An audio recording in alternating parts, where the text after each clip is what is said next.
नमस्कार मैत्रिणींनो, creative woman फॅशनमध्ये तुमचे खूप मनापासून स्वागत आहे. जर कुर्तीमधून तुमचं खूप पोट दिसत असेल तर तुम्ही अशा प्रकारची फ्लेअर्ड कुर्ती निवडू शकता. ह्यामध्ये तुमचं पोट इझिली कवर होतं आणि अशा प्रकारे जे प्लेटेड कुर्ती येतात ते फ्लेअर्ड कुर्ती निवडू नका, नाहीतर आणखीन जाड दिसाल. ड्रेस स्टिचिंग करून घेतल्यानंतर जास्त टाईट फिटिंग ठेवू नका, थोडीशी लूज फिटिंग ठेवा, जेणेकरून तुम्ही स्लिमही दिसाल आणि सुंदर दिसाल. कुर्तींची निवड करताना जास्त शॉर्ट किंवा हलक्या फॅब्रिकची कुर्तीज घेऊ नका. कुर्तींची निवड करताना लॉंग कुर्ती निवडा, जेणेकरून तुम्ही स्लिम आणि सुंदर दिसाल.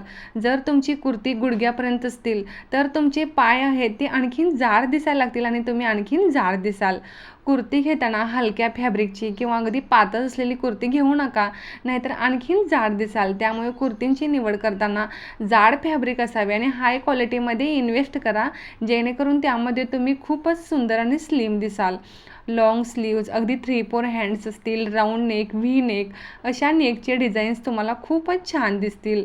त्याचबरोबर तुम्ही अगदी छान असे प्लाझो सूट घेऊ शकता, अगदी फॅन्सी कुर्ती घेऊ शकता जे जॉकेट स्टाईल असतात ना, जेणेकरून तुम्ही अगदी स्टायलिशही दिसाल, मॉडर्न दिसाल आणि त्यामध्ये तुमचं पोट आहे ते इझिली कवर होतं.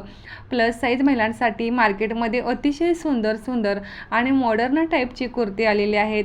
त्याचबरोबर तुम्ही अशा प्रकारचे फॅन्सी कुर्ती यूज करा. लॉंग कुर्तीसोबत लेगिन्स किंवा पेन्सिल पॅन्ट खूप छान दिसेल, पण प्लाझो अँकल लेंथ न घेता फुल लेंथ घेतला तर आणखीन सुंदर दिसाल. कुर्ती सेट मिळतात ते देखील अगदी छान दिसतील. पण बऱ्याच मैत्रिणींना असे वाटते की ड्रेस घातल्यानंतर आपलं खूप पोट दिसेल किंवा आपण आणखीन जाड दिसू, त्यामुळे त्यांचा कॉन्फिडन्स लो होतं. तर तुम्ही तुमच्या बॉडी टाईपनुसार थोडीशी लूज आणि ट्रेंडिंग कुर्ती वापरलात तर तुम्ही सुद्धा खूपच सुंदर दिसाल.